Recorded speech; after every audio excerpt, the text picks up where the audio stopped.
যে দেশের নাম আমেরিকার পররাষ্ট্রমন্ত্রী লিখেছিল বাস্কেট কেস, বাস্কেটের যখন তলাবিহীন ঝুড়ি দিয়ে সব কিছু পড়ে যায়, সেই তলাবিহীন ঝুড়ির দেশকে তিনি একটি ঝুড়িপূর্ণ উন্নত দেশে তিনি পরিণত করেছিলেন।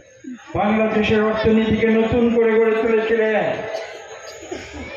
আওয়ামী লীগ এদেশে যে সোভিয়েত রাশিয়ার আদলে যে সেন্ট্রালাইজড ইকোনমির মাধ্যমে এদেশে সবকিছু তারা দখল করে নিয়েছিল, দেশের মানুষের সম্পদ দেশের মানুষের হাতে তারা রাখে নাই।